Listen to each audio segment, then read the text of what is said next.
Welcome, welcome, rockers and music lovers. This episode, we're going to talk about everything you need to know to get going on open G tuning. We're going to cover the basics. We're going to talk about the tuning. We're going to talk about the chords, what they're called, some of the basic idioms, and we're going to talk about capoing. So I've done a few videos on open G tuning, and most of them have been demonstrating passages from famous classic rock songs. For this episode, I would like to get into the actual meat and potatoes of the chords, the functioning of the chords and whatnot, and I will give you chord block diagrams along with this to make things more clearly, and hopefully if you go back, watch the other videos again, this will make a little more sense to the people that were having a little bit of trouble. Let's start right from the beginning. Here is a standard tune guitar. This guitar is nothing special. This is an EL, I believe it's an EL00 Epiphone. I paid $120 for this used. It's not an expensive guitar.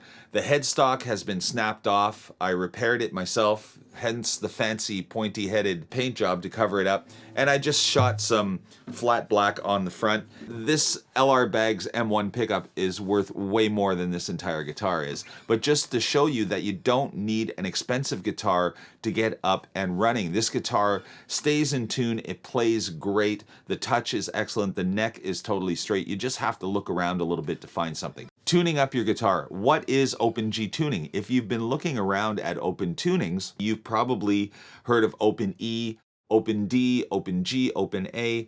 Well, open G is not this chord. This would be the G chord, but really what open G tuning is the A shape. So if we were to take an A chord and we were to play fourth, third, and second string fretted at the second fret, and from the fifth string, the A string to the top, E on the top, this is an A chord. Open G is exactly this chord, but tuned down a whole step. If we were to take our fingers off of the second fret, we would go down a whole step. 2 frets is a whole step, is a tone. So the D, the G, and the B, already we have 3 notes that are in the open G tuning. What we need to do is we need to tune our 6th string, our 5th string, and our 1st string down a whole step. So you're going to need a electronic tuner. I love this TC Electronics Polytune. It's super stable, it's easy to use, and whether you clip it on the back of the headstock facing you or the front of the headstock facing out, it just corrects the letters to the right alignment. So I really think this is cool. Here we go. We're going to start with the lowest string because the thickest strings will have the most dramatic effect on the tension on the neck, so it might put your whole guitar out of tune slightly. So let's start the bottom string, but the closest to me, so the top.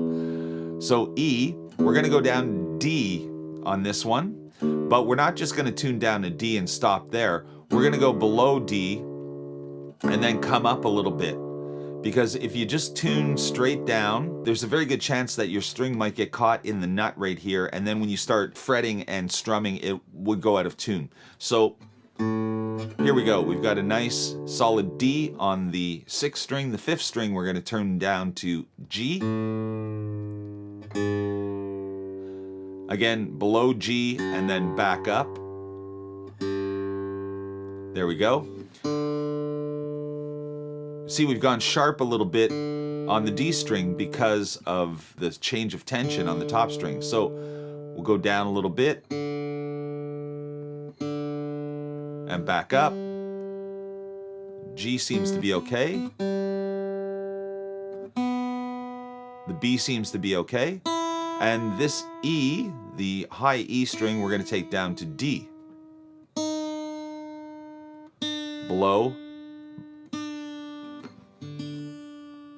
Below the D and then back up.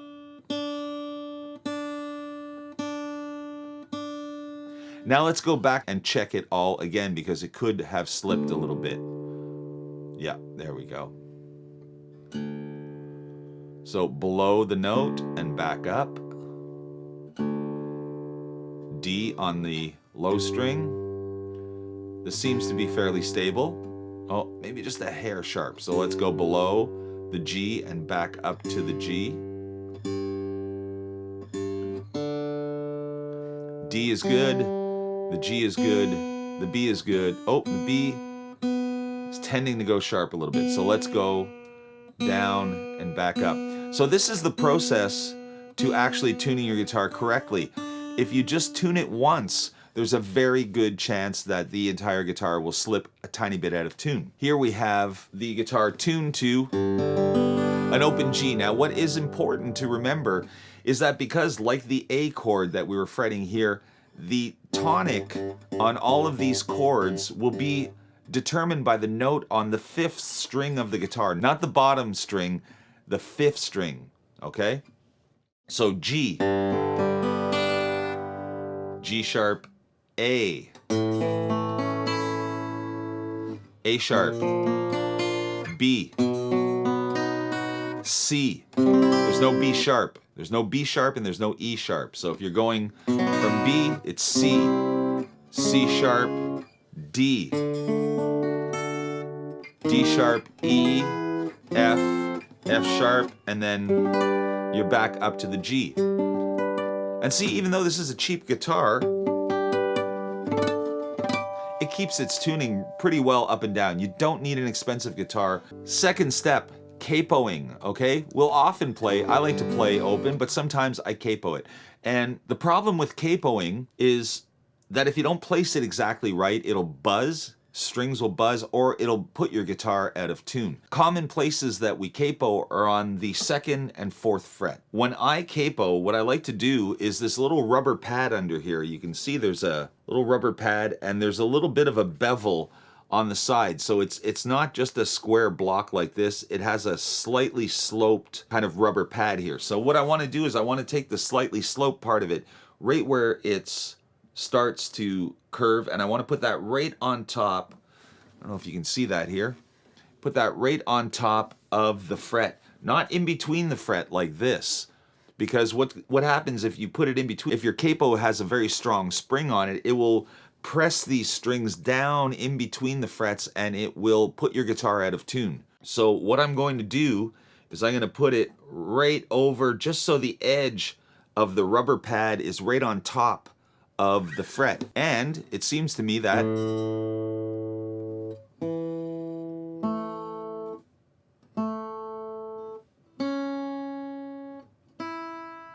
they all go green. They're pretty much, the tuning has not changed except I've changed the pitch. Now, if I put this in between the frets, even though this is a very light capo with not a lot of tension on it, you can see immediately that this note is sharp. That note is less sharp. That note is on. That note's on. That note's on. And that note's on. But we put the top 2 strings sharp. So it doesn't quite sound as good. Now, if I were to, I don't know if this will happen, but it seems to me that this Dimarzio has a little more tension. So I'm going to put this in between, and there. It has a pretty dramatic effect. Just look at the tuning.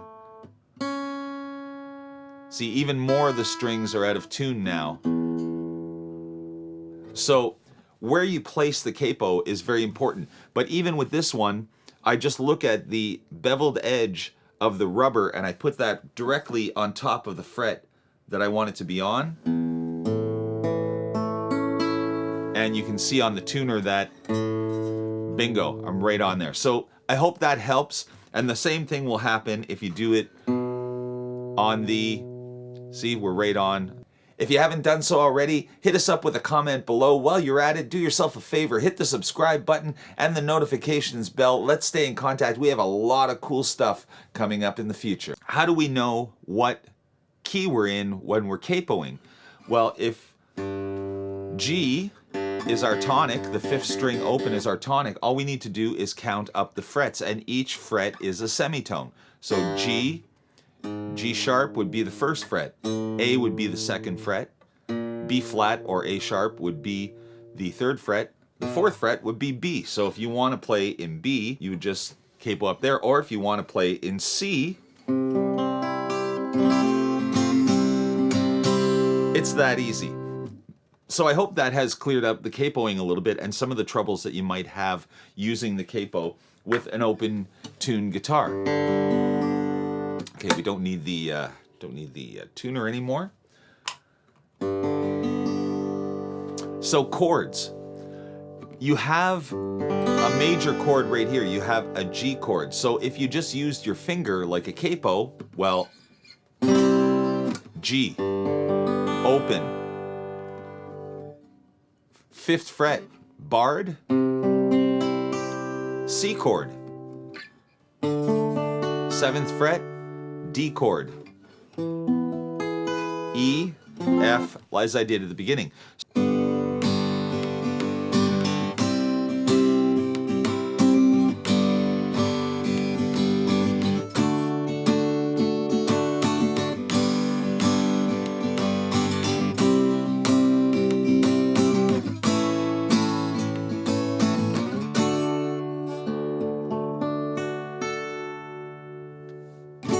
That's how easy it is.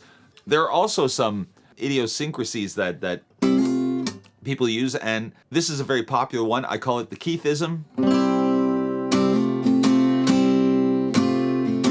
Black Crowes use this a lot too.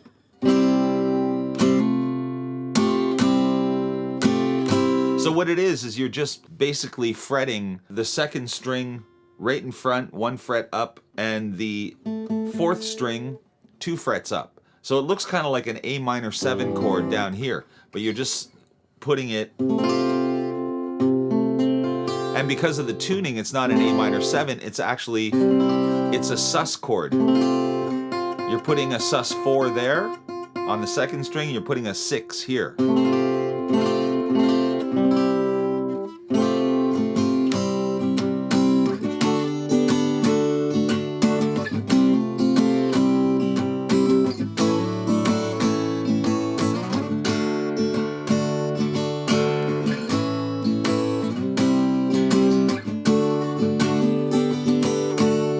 And just experiment a little bit, because it doesn't really matter what the key that you're in is. Look at Brown Sugar. So here we go. He's doing that kind of Keithism here, but then he'll go, which is E flat. E flat in G doesn't really exist, right? But to C, to A flat, B flat,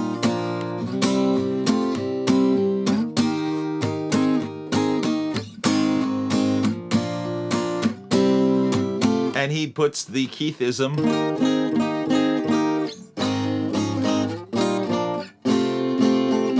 now. That doesn't follow the key of the song, so this is a really, really useful decorative ornament that you can use. And you can use it with just the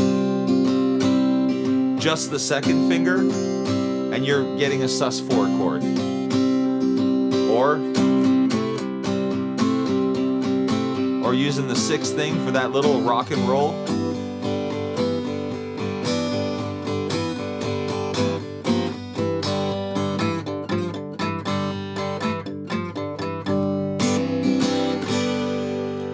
So there are your major chords with some susses that are very, very popular in open G tuning.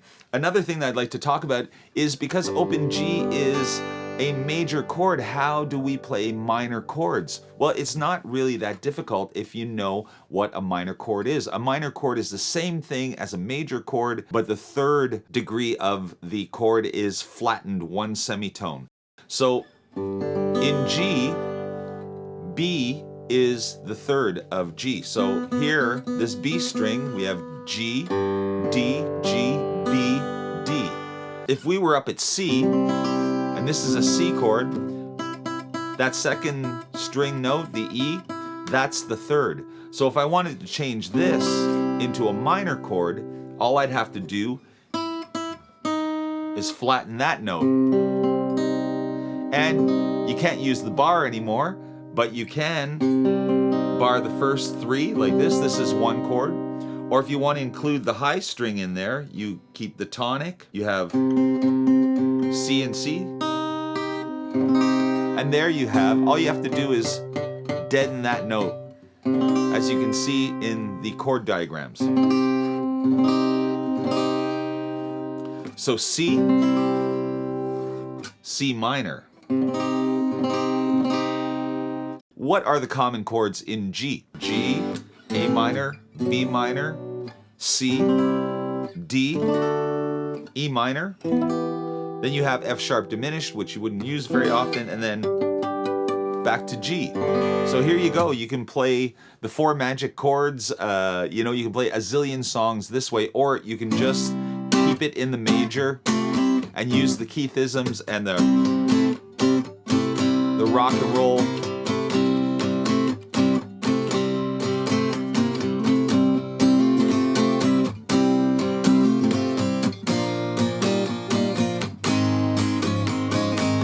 I'm not paying attention to a key.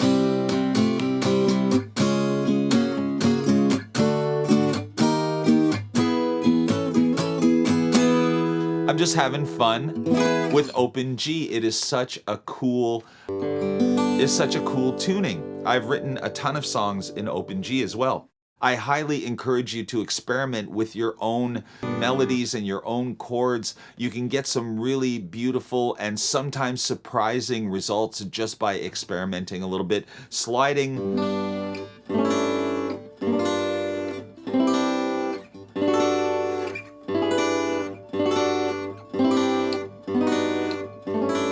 Just sliding around that little F-shaped thing.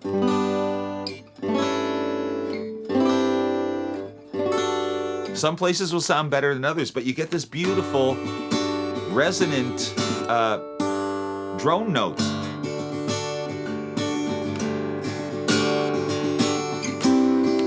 I encourage you to experiment with this.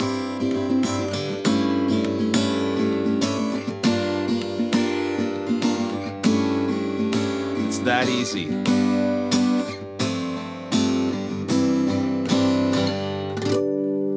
Have fun. All right, my name is Dwayne Dixon, aka Double D. Thank you for spending this time with me. I hope this has cleared up some of your questions on Open G tuning. This is the basics and should get you up and running. It is always a privilege and an honor to spend this time with you. I'm gonna see you on the next one. Keep on rocking.